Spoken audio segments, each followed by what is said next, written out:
ṣe tẹ́lẹ̀ ń ṣe kìlọ̀ fáyé ara yín gan láti mọ̀ pé ẹ̀ gbá wá sí. torí pé tẹ́ ẹ bá gbá ni ẹ̀ ní kọ́ ayé máa ti búyàn afá búyàn jó ní mọ́tò lọ láyé lẹ́nu. àwọn tí tajà lọ́jà la gbàgbọ́ pé wọ́n máa ń ṣépè ìpè táwọn afáàjú tí wọ́n lọ láyé lẹ́yìn. ọlọ́run níwà nẹ́bí tó bá fẹ́ ṣe wá sí. udiru ila sabili rabbika bili hikmati. pèpè sójú ọ̀nà tèmi ọlọ́run bil hikma pẹ̀lú ọgbọ́n. udiru ila sabili rabbika bili hikmati. ẹ má wọ́n rí gbogbo nǹkan ẹ bá ṣe lá. A'udhu billahi minash shaitanir rajim. Bismillahir rahmanir rahim. Qala inni Abdullahi atani al-kitab wa ja'alani nabiyyan wa ja'alani mubarakan aynama kuntu wa awsani bis-salati waz-zakati ma dumtu hayyan wa barran biwalidati wa lam yaj'alni jabbaran shakiyyan wassalamu alayya yawma ulidtu wa yawma amutu wa yawma ub'athu hayya. aya man kullama nudi ajaba. abẹ́ ọlọ́run ọba tó bá kó wá ṣe àlùkáwà nínú ìwé òfin rẹ̀ tí ń ṣe alukur'an pé gbogbo ẹni tó bá lè máa pè òun ní gbogbo ògbà ní gbogbo àsìkò òun ó máa dáhùn. tó bá rí bẹ́ẹ̀ gbogbo wa níkàlẹ̀ yìí ká panu pọ̀ ká kíbò sí ọlọ́run lẹ́ẹ̀kan náà ká ní Allahu Akbar. wa man bi jalalihi yunshi sahaba. gbogbo ẹni tí máa ń wá títóbi látara títóbi ọlọ́run tóun náà tún fẹ́ ju bó ṣe wà yìí lọ kó darapọ̀ mọ́ wa kíbò sí ọlọ́run lẹ́ẹ̀kan náà ká ní Allahu Akbar. wa kallama fi duja Musa bilutfin. nínú sẹ́ǹsì ọba táǹkì yìí òun lè tó ṣe fún anabi rẹ̀ anabi Musa ọlọ́run sún anabi Musa mọ́ra rẹ̀ ń gbọ́hùn ọlọ́run ń gbọ́hùn rẹ̀ wọ́n jọ ń gbọ́hùn ara wọn. kalama thumma alhamahu li khitaba. ìtọ́lọ́run fi torí ẹ̀ ṣe bẹ́ẹ̀ òun náà ni kó fẹ́ràn anabi Musa ó fẹ́ ránṣẹ́ láńlá séyẹn láńlá síjọ láńlá sílùú láńlá irú iṣẹ́ tó rán anabi Musa ló rán àwọn àlùfáà wa ọba tó kún anabi Musa lákùn bá kún àwọn àlùfáà wa náà. aya man radda Yusufa ba'da bu'din. ọlọ́run abẹ́ ọ̀ afọládùnú ọjọ́ kìíní àná tó dá padà láàrin bàbá àtọmọ anabi Yakubu àtànabi Yusufu lẹ́yìn ọdún gbọ́n tán ti ṣàfẹ́kù ara wọn àfi bẹ́ ọ́. kana abuhu yantahibun tahaba. gbogbo ohun tí ń jẹ́ dùnú àwọn àlùfáà wa tán dúpẹ́ lérí zahiran wa batinan ọlọ́mọ fọwọ́ bàjẹ́ kan láéláé. aya man khassa Ahmad wa sitafahu. ọlọ́run abẹ́ ọ́ afọlá ọ̀gá oore èyí tó ṣe fún anabi wa Muhammad tó o ṣe fẹ́ nìkan síwájú rẹ̀ àti lẹ́yìn rẹ̀ àfi bẹ́ ọ́. watahu risalata wal kitaba. èyí tó ṣe fún anabi wa Muhammad tí ń jẹ́rìí sí pójíṣẹ́ àgbàlá nabi òun náà ní pé ó fún ní mu'jizatul kubra tí ń ṣe alukur'an ọlọ́wọ́lá pápádà síbú òní bá kùránì dákúnmọ́jà àfa ọmọ padà síbú láéláé. qarrabahu wa sammahu habiba. ọlọ́wọ́lá bẹ́ẹ̀ látọ̀rí bàbá wa àgbà mukadamu àgbà Jarullah àti gbogbo àwọn jẹ̀mọ́ táwọn náà ń tẹ̀lé àwọn àlùfáà dákúnmọ́jà ọmọ padà síbú láéláé. wa taqa min shafa'atihi riqaba.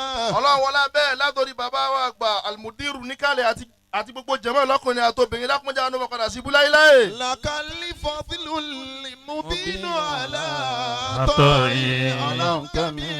Mana tabihi wadahu tazawaba.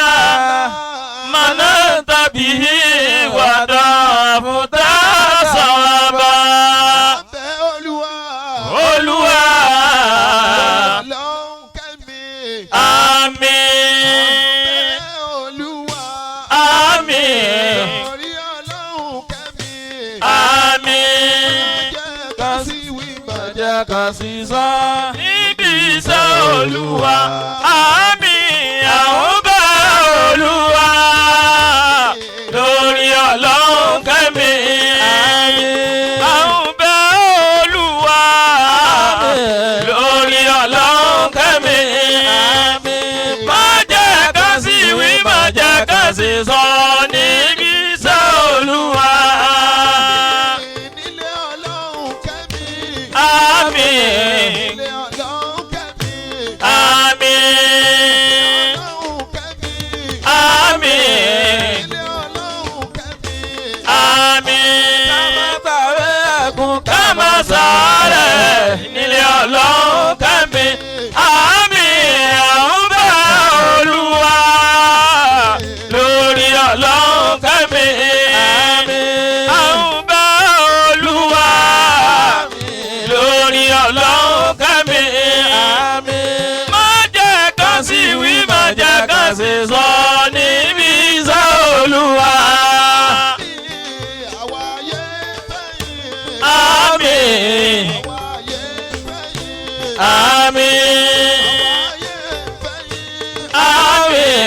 lójijì àwọn ayé báyìí àmì àwọn bá olúwa lórí ọlọ́run kẹ́mi àmì àwọn bá olúwa lórí ọlọ́run kẹ́mi àmì má jẹ́ kan sí wí má jẹ́ kan ṣe sọ ní ìṣẹ́ olúwa.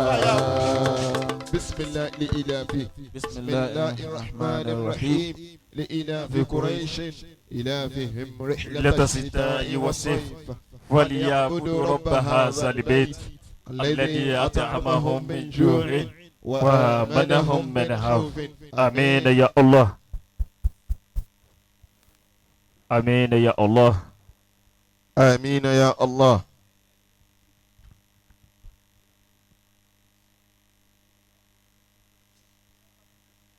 آمين يا الله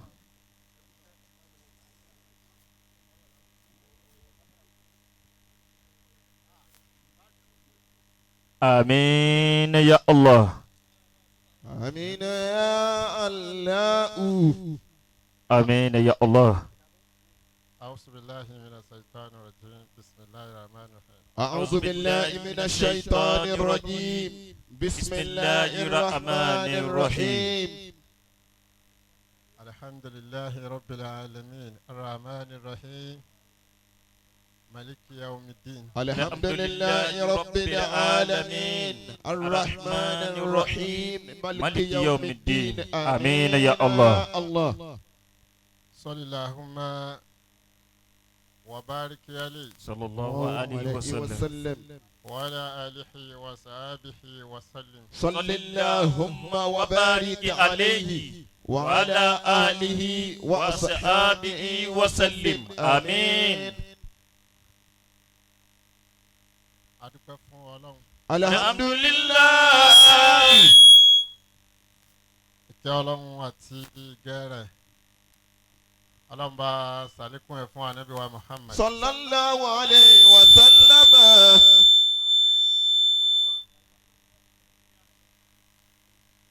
وأيده بجنوده لم تروها الله عليه وسلم. وجعل كلمة الذين كفروا سفلى وكلمة الله هي العليا. ànábì lọ́lọ́run lò bẹ́ẹ̀ fún. صلى الله عليه وسلم. أيده بجنود لم تروها. àwọn junudi tí wọ́n rí níjọ́ náà àwọn ọ̀dọ́ ni. حياكم الله.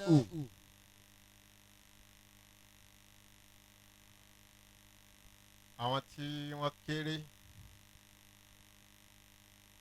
tí ẹ̀mí wọn ò tí wúlò sáyé táwọn tó wà láyé ò gbàgbọ́ yí pé wọ́n lè di nǹkan nígbà náà. وجعل كلمة الذين كفروا سفلى. so kẹ́límà ẹjọ́ náà tó ga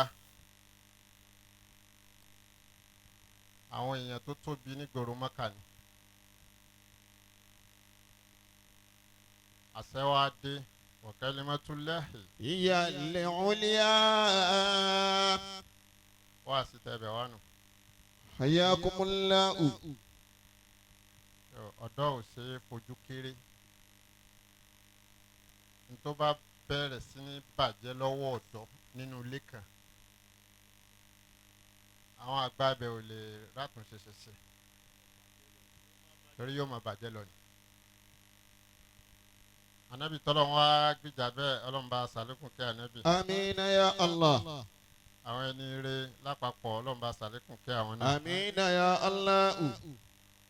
àwọn àfa wa bàbá wa gbàṣẹ wa álímì. رحمه الله تعالى. آمين. bàbá wa gbàtájú la ádàbí. رحمه الله تعالى. آمين. bàbá wa gbàtájú la múmi. رحمه الله تعالى. آمين. bàbá wa gbàlágbàjì. رحمه الله تعالى. bàbá wa آمين. tẹ́bíṣe. رحمه الله تعالى. آمين. bàbá wa lájàgbà. رحمه الله تعالى. آمين. bàbá wa gbàníṣòro. رحمه الله تعالى. bàbá wa آمين. gbàlágége. رحمه الله تعالى. آمين. bàbá wa gbàdúgbòmà. رحمه الله تعالى. آمين. àtàwọn tí wọ́n ṣẹ́kó wa náà lẹ̀ tán ti wà ní ààyè tó dáa ju bí lọ رحمهم الله تعالى أجمعين آمين ọlọ́run bá sàlékún kẹ́ wọn. آمين يا الله. àwa padà wá sí kalẹ̀. mo kí àwọn àfa wa ìjókòó wọn ní kalẹ̀ ń bí. أدام الله الله حياته حياتهم ودولته آمين. ó ṣèyàn láàánú púpọ̀. nínú tá a sojú kòkòrò tá a fi wá tí wọ́n wà ń bẹ̀. حياكم الله àwọn àfa tó wúlò yìí á pàdé àwọn tó sísẹ́ wọn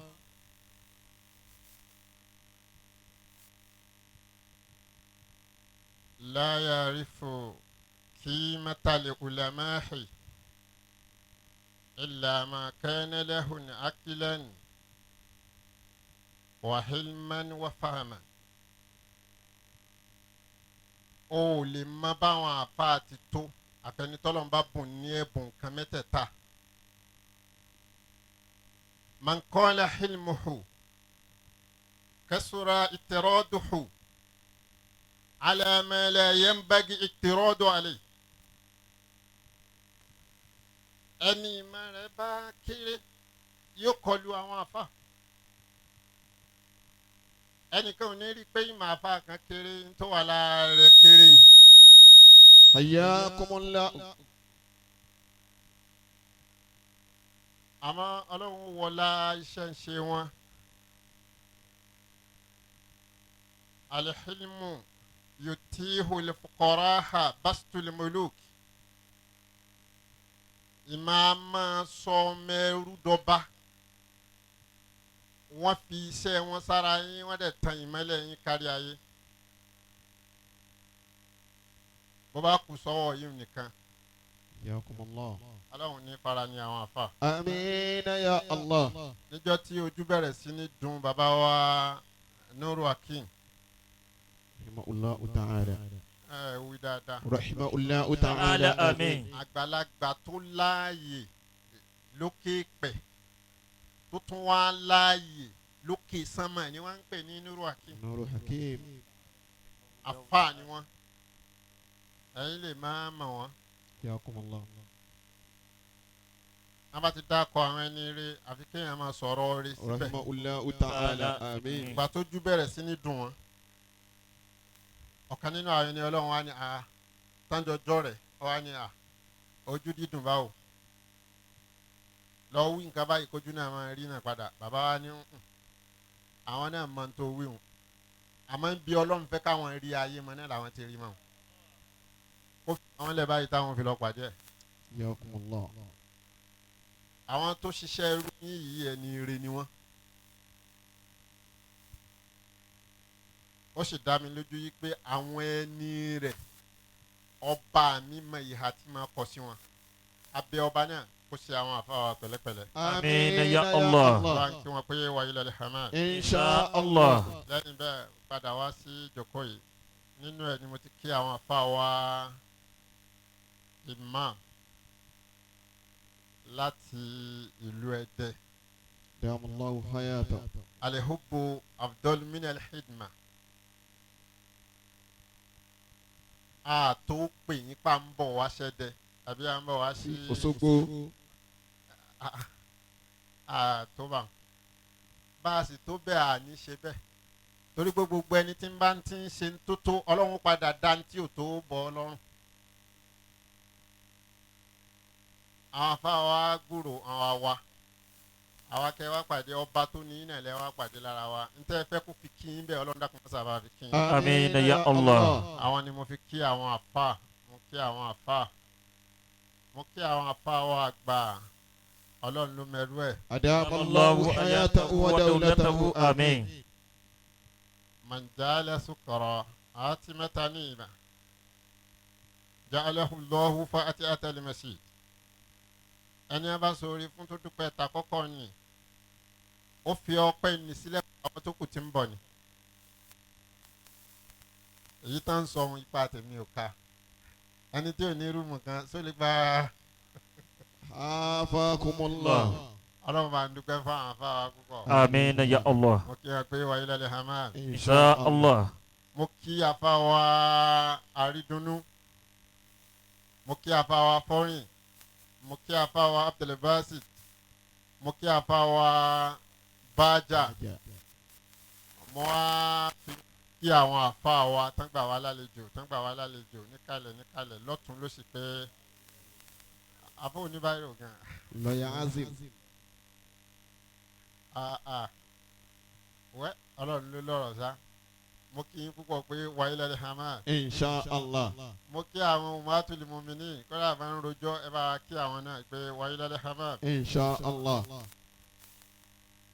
mo wá kí àwọn ansọ́rí. yakumullah.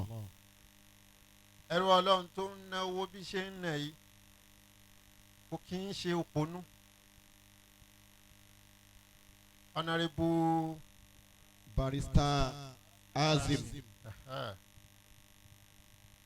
asa ń dìde àmọ́ náwó máa ń tó ń wá. náwó máa ń tó ń wá. ẹni tó ń náwó kì í máa yí sápá. Àlùbáríkà ló ń wá. náwó máa ń tó ń wá. náwó máa ń tó ń wá. náwó kì máa yí sápá. Àlùbáríkà ló ń wá. Kẹ́sì lè máa ná níta máa ń tẹ́ kó síbẹ̀. àṣìjọ dìrú ẹ̀ síbẹ̀ ọlọ́run ó san án fún yín padà. amiina ya Allah. bẹ́ẹ̀ ni gbogbo àwọn tí ń náwó tán ná látàárọ̀ mo kí n púpọ̀ pé wàyí lálẹ́ hamad. Insha Allah. àfàwà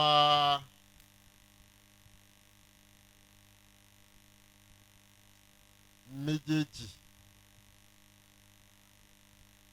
amiru sabab jamali. wal jamal ẹ̀kúṣẹ́. a máa rí bẹ́ẹ̀ ẹ má jẹ́ kó dàrú mọ́ yín lọ́wọ́ ẹni tọ́rọ̀ ọlọ́run ó dàrú mọ́ lọ́wọ́ lẹni tí máa ń ṣe bí ìgbà tó láàyè lọ́dọ̀ ẹ̀ bí jókòó yìí ṣe rí yìí tẹ́ ẹ bá rétí ẹ̀ pẹ̀lú orúkọ tọ́lọ́ ń bùn yín yóò dẹ̀ sú yín. àmọ́ ọba tó ní ìgbà tí máa ń pàṣẹ fún ìgbà ọlọ́run ó pàṣẹ fún ìgbà náà yóò jẹ́ kó ṣe déédéé fún yín bẹ́ẹ̀ ti fẹ́. Amin ya Allah. A'udhu billahi minash shaitanir rajim. Bismillahir rahmanir rahim. A'udhu billahi minash shaitanir rajim. Bismillahir rahmanir rahim. mo mọ̀ pé kẹ́ ẹ tó sọ̀rọ̀ ẹ̀rọ rí. alul hakilu ya'sinu ma yaruju minhu qabla an yaqula. ẹni tó bá ní ìròrí tó ga yìí máa lò ó ṣáájú kó tó sọ̀rọ̀. tọ́pìkì tí ẹ mú yìí ẹ̀yin náà máa yí pé n tó ń dá wàhálà lẹ̀ nínú ayé ni.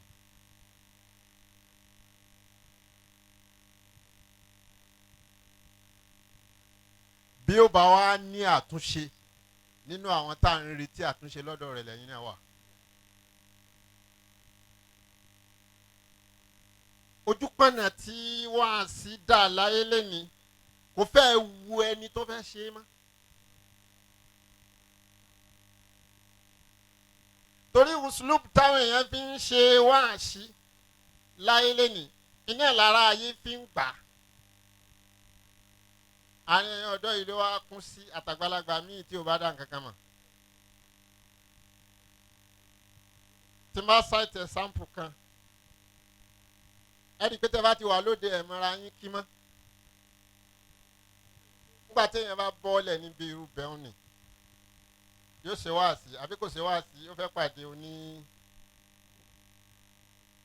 àwọn tó kọ́ ó wà níkàlẹ̀ àwọn tó ju àwọn tó kọ́ lọ wà ní Kalẹ̀.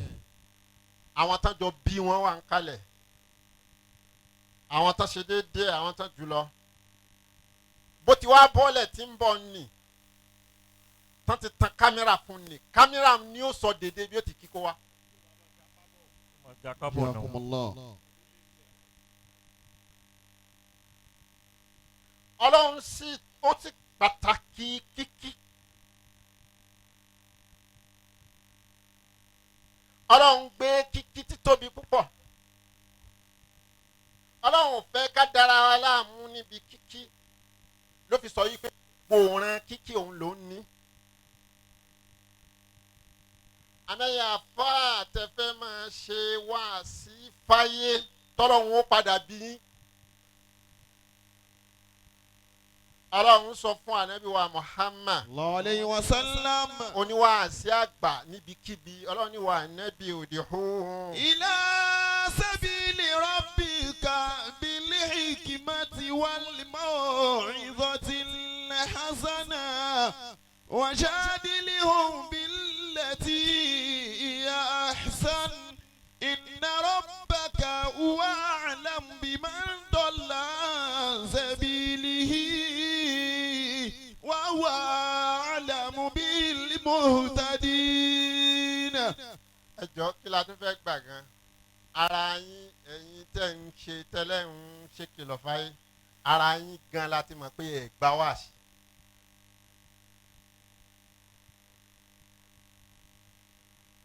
torí pé tẹ́ ẹ bá gbá ni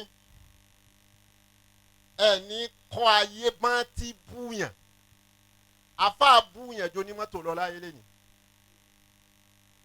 àwọn tí tajà lọ́jà la gbàgbọ́ pé wọ́n máa ń ṣépè ìpè táwọn afáàjú tí wọ́n lọ láyé lẹ́yìn.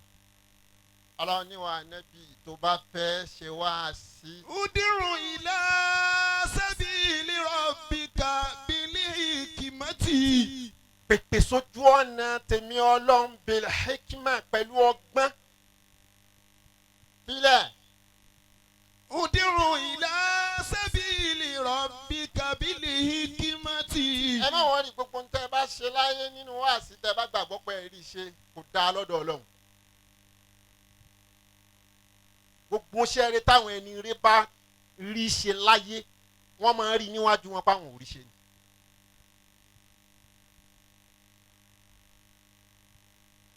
ìkìmọ̀ wo la fẹ́ kọ́ lára yín gan.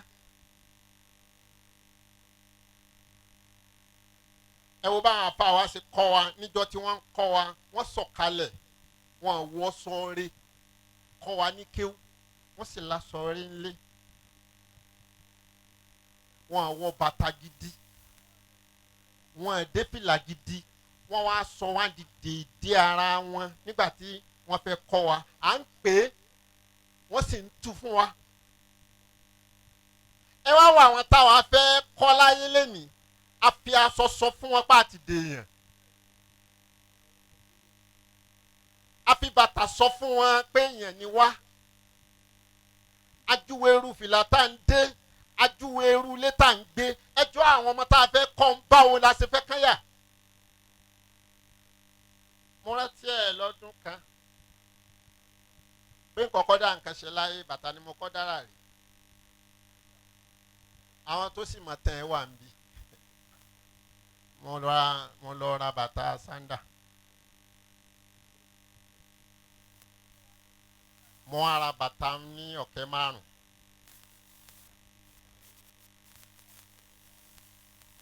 ó jẹ́ $2.50 kọ́bọ̀ mo rà á lágọ̀ọ́ mo wá délé kéwú padà níjọ́ tèmi náà wá fẹ́ so no mo fẹ́ wọlé ni àwọn afárá ní bolo tí ń bọ̀ mo ní mò ń bọ̀ láti ọjà ni ọjà wo mo ní mo lọ ságọ́ kí ló lọ sí mo lọ ra bàtà yìí ni á ní wọ̀ wò mo á wọ̀ ó sì dáa kí ló fẹ́ máa fi ṣe mo ní ìmọ̀ wọ̀ ni lọ síbo mo ní lóde èló ló ra mo lọ́kẹ́ márùn àwọn á ní bọ̀ ṣàlàyé ibi tó ti rówó tọ́kẹ̀ kan gidi márùn.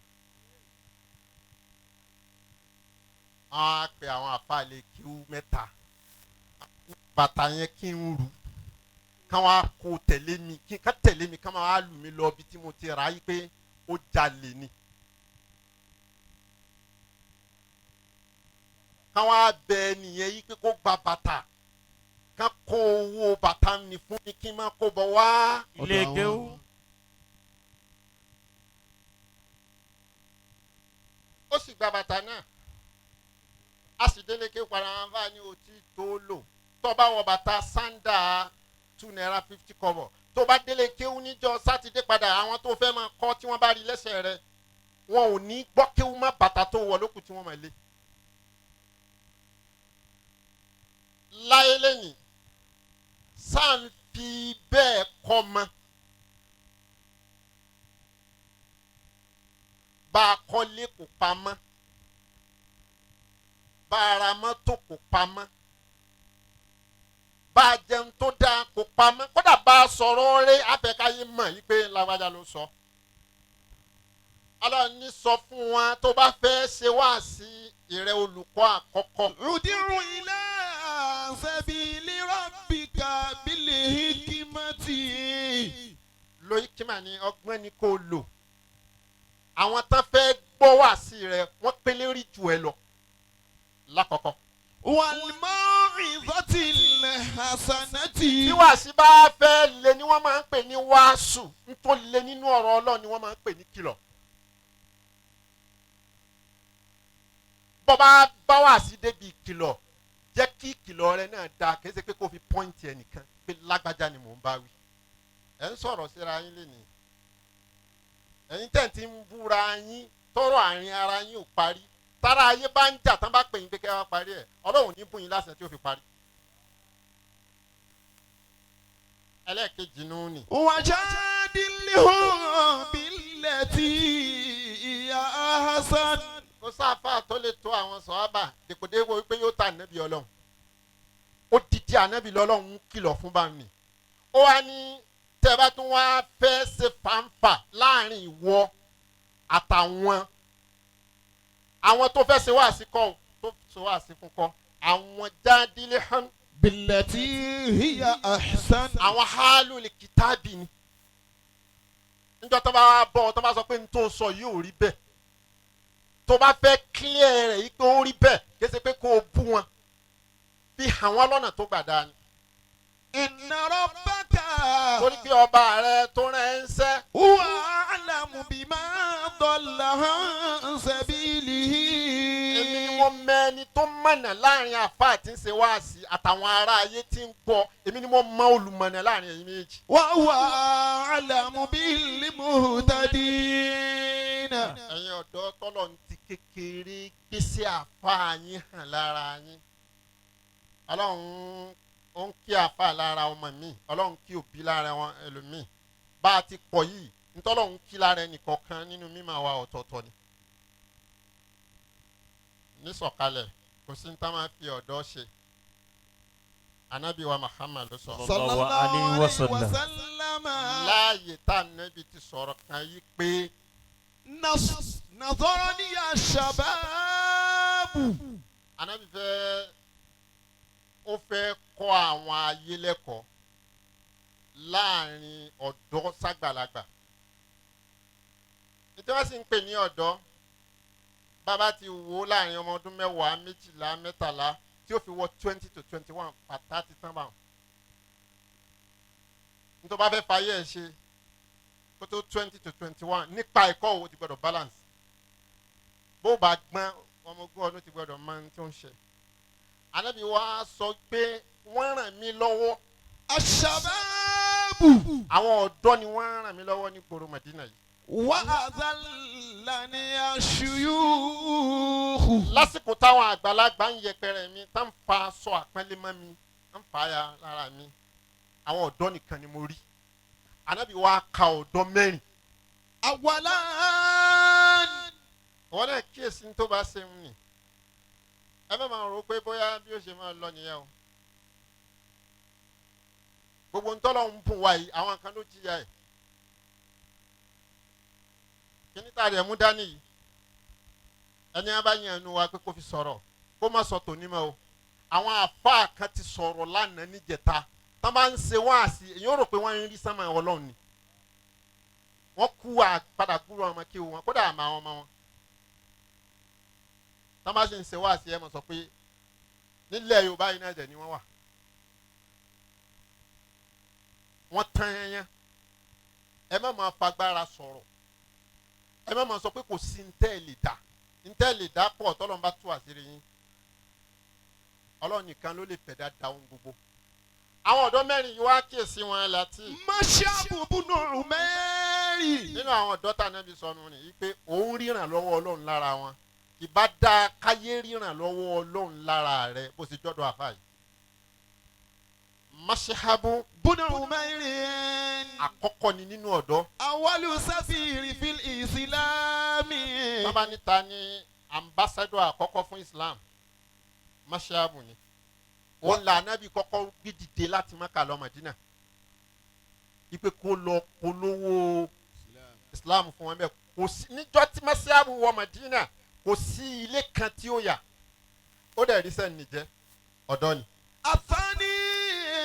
ọ̀dọ́ kejì Husamatu bunu Saidi. Usamatu bunu Sheikh ọ̀dọ́ lòun náà Qaidul jaishi. tábà níta ló mọ ogun jà nínú àwọn ọmọ kéékèèké àkọ́kọ́ ni òun ló jagun Rome òun là Ànábì sọ pé kó líìdì ogun Rome Ànábì òsì sí láyé mọ́tà fi já ogun ni Abubakar ní dandan òun náà ní kó lọ jà ó dẹ̀ lọ ó sì ṣẹ́gun ọ̀dọ́ ni.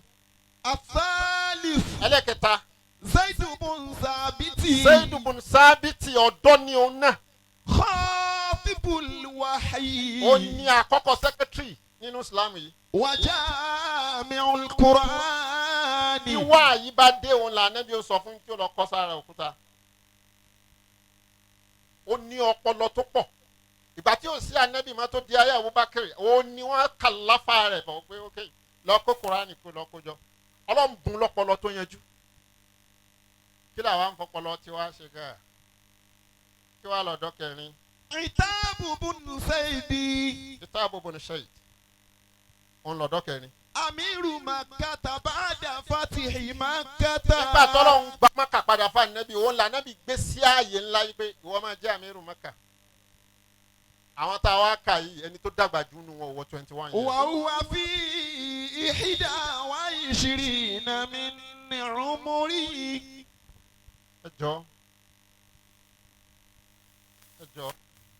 ẹjọ́ kó àwọn ọ̀dọ́ ibi owó nìkan kó rere wà o ntẹ̀yàn bá fi owó ṣe jowó lọ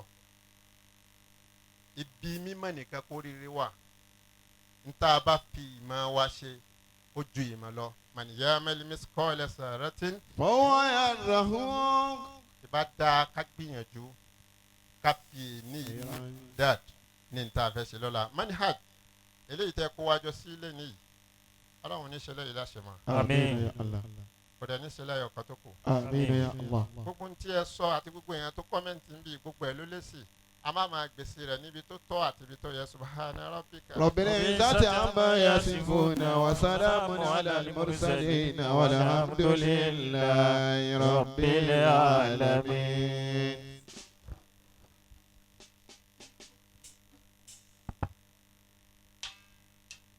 bàbá wa gbọ́ ló ń kẹ́ mi. Wallahu hayatahu. ọlọ́gọ́jà rí yín pẹ́ o máìkì kejì dá ọlọ́gọ́jà rí yín pẹ́ o Amina. ọlọ́gọ́jà rí yín pẹ́ o. Amin.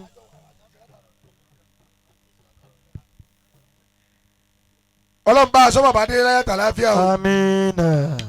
la ilaha illallah. Amin. yàwí yàlè masaya Masaya. mubaliga tahaya Tahaya. sọlẹ ala Muhammad birushidi wàlẹ àdá.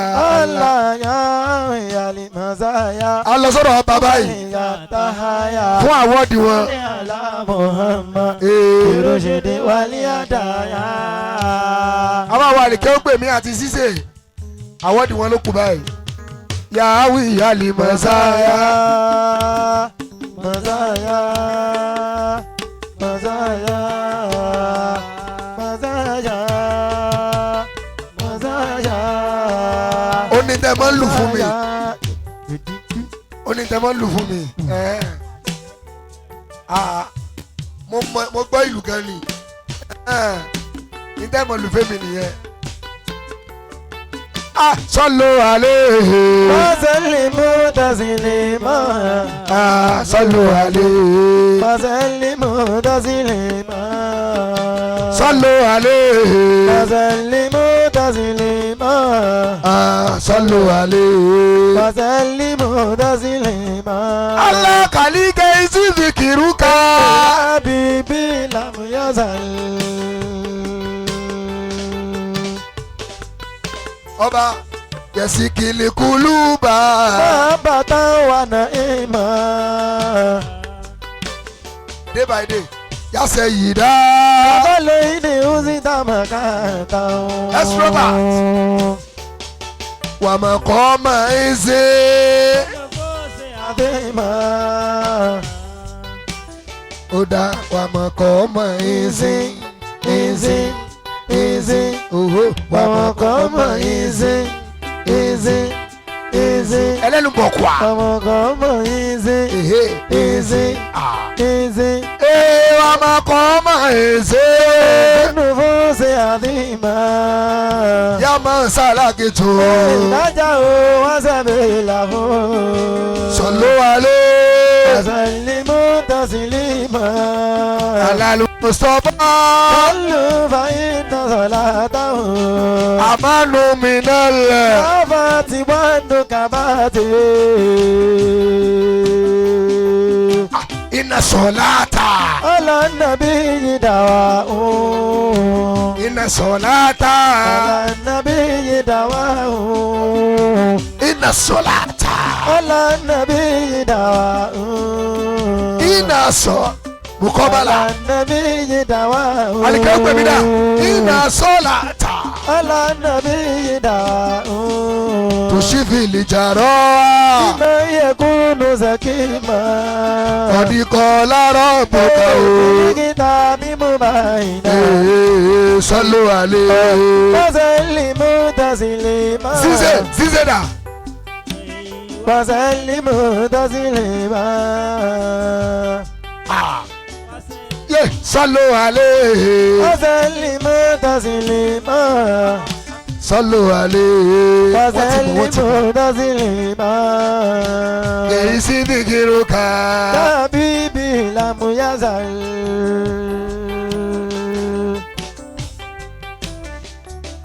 yasikili kuluba. Bàbá wa na ima. Aba Muhammad Sani da. Aba Muhammad Sani ma bọ̀.